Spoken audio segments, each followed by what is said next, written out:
सार्या नमस्ते जय भारत कने जय देवभूमि हिमाचल। आज मैं आप सबको डोगरा अक्षर के बारे में सिखाऊंगा और उसके व्यंजन मात्रा और वाक्य सिखाऊंगा। अगर आपने पहले वीडियो देखी हो तो आपको पता होगा कि डोगरा अक्षर में स्वर कैसे लिखते हैं और उनके अक्षर की बनावट कैसे और कई ट्रिक भी सिखाए हैं मैंने उस वीडियो में। चलिए शुरू करते हैं।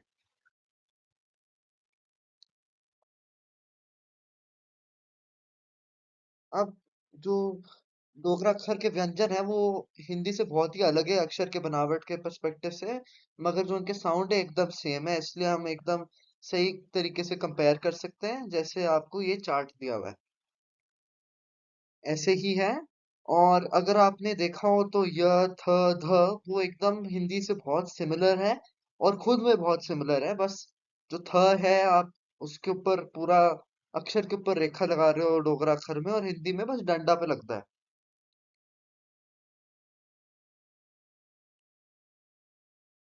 अब कई सिमिलर लेटर्स हैं इनमें जिनको एड्रेस करने की जरूरत है।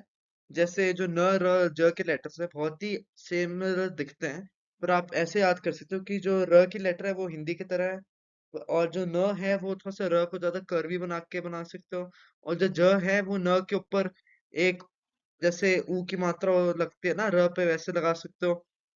और जो व और ब है वो बहुत ही सिमिलर है। तो ऐसे याद कर सकते हो कि हिंदी में अगर व के ऊपर आपने एक टेढ़ी सी लाइन लगा दी तो ब बन जाती है, ऐसे ही डोगरा अक्षर में होती है। और जो फ है बस आप रट लो कि वो हिंदी की ढ की तरह दिखती है। ये भी सिमिलर अक्षर है इधर, जैसे जो तीन से बहुत ही सिमिलर लगता है वो है भ ह त। ऐसे याद कर सकते हो कि भ पे अगर आप जो तीन है उसके ऊपर आपने कर्व लगा दी बीच में तो भ बन गई। अगर आपने कर्व नीचे लगाई हो तो ह बन गई, और अगर आपने तीन के ऊपर बस रेखा लगाई हो तो त बन गई। और जो स और म है अगर आपने म के ऊपर रेखा लगाई हो तो स बन गया। और ढ वैसे भी हिंदी में बड़ा कर्वी होता है, द कम कर्वी होता है, तो आप अगर द के अक्षर पे ज्यादा कर्व लगाओगे तो ढ मिल जाएगा, ऐसे ही टाकरे में। अब ये प और ख को बहुत ही ध्यान से देखना होगा, क्योंकि जैसे प में अगर आपने एक स्लांटिंग लाइन लगा दी तो पेट कटा श बन जाता है। बस डोगरा अक्षर में ऐसे नहीं है।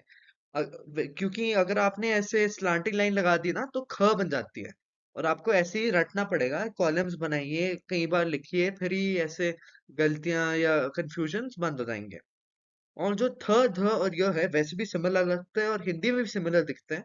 बस आप ऐसे याद कर सकते हो कि वो हिंदी की तरह ही है, बस थोड़े से एंगुलर है। और जो जैसे मैंने कहा था थ पे के पूरे अक्षर के ऊपर रेखा लगती है, वो डंडे पे ही नहीं। अब हम विशेष अक्षर देखते हैं, जैसे कि श का होता है। श का बहुत ही अलग अक्षर है आपके डोगरा अक्षर में। ग का भी बहुत ही अलग है। त्र का त से संबंधित है पर फिर भी अलग है। और जो श्र है इस पे बहुत ध्यान दीजिए, क्योंकि इधर जैसे आप देख सकते हैं अगर हमने हिंदी में श को आधा कर दिया तो हम डंडा नहीं लगाते उसके साथ। पर ऐसे नहीं है डोगरा अक्षर में, बस इसी अक्षर में उसका डंडा हट जाता है। नहीं तो वैसे भी अगर हमने श को आधा कर लिया हो हम हलंत लगाते और डंडा नहीं हटाते। बस र के पर्टिकुलर अक्षर में आपने डंडा हटा दिया, र से रिप्लेस कर दिया।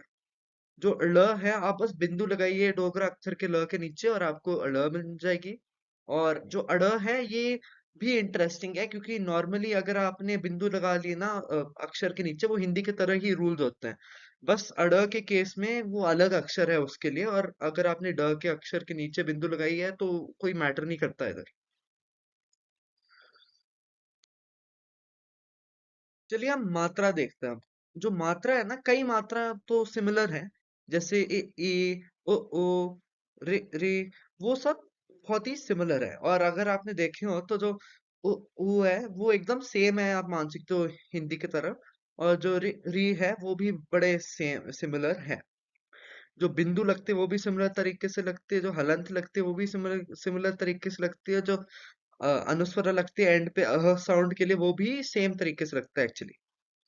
और रूल्स भी जैसे होते हैं, क्या मैंने बिंदु नीचे लगाई तो ढ का अढ़ बन जाता है, नहीं तो मैंने बिंदु ल के नीचे लगाई तो अड़ बन गया, उससे वैसे सेम ही रूल्स रहते हैं। चलिए हम कई वाक्य और शब्द देखते हैं, सो दैट वो समझ आ जाए हमें फुल क्लैरिटी से। जैसे मुझे कहना हो कि मेरा नाम कृष्णा है, तो ऐसे लिखेंगे हम। आप देख सकते हैं कि बिंदु का उपयोग सेम तरीके से होता है, और वो आधा पेट कटा श करने के लिए हम हलंत लगाते हैं। और आप एंड में देख सकते हैं ऐसे ही जो प्र होता है उसके लिए सेपरेट मात्रा नहीं है हमारे पास र के लिए, इसलिए हम अगर किसी भी जैसे म्र, प्र, त्र के अलावा एक्चुअली म, प्र, व्र ऐसे कुछ करना हो तो हम वो पहले अक्षर को आधा कर देते हैं, फिर र लगाते हैं। और जैसे वो सरनेम होता है ना, शर्मा, उसके लिए वो सेपरेट र होता है हिंदी में, पर हमारे पास वो नहीं है। परंतु वो आधा र है, तो इसलिए हम हलंत लगाते हैं र के नीचे, और फिर हम लिखते हैं। अब डोगरा अक्षर के सेपरेट नंबर्स नहीं हैं, मगर आप दोनों चंबियाली टाकरी के नंबर्स का उपयोग कर सकते हो, नहीं तो देवनागरी की, वो बस आपके चॉइस पे डिपेंड करते हैं। दोनों आपके लिए चलेंगे। अगर आप इंग्लिश का भी यूज करना चाहते हो तो कर सकते हो, आपका कोई विशेष नंबर नहीं है। ये वीडियो देखने के लिए धन्यवाद। आई होप आप सबको डोगरा अक्षर अब अच्छे से आ गया हो, और अगर आया हो तो आप घर से कहो मिग्गी डोगरी आंदी है, मिग्गी डोगरा अक्षर आंदी है। धन्यवाद।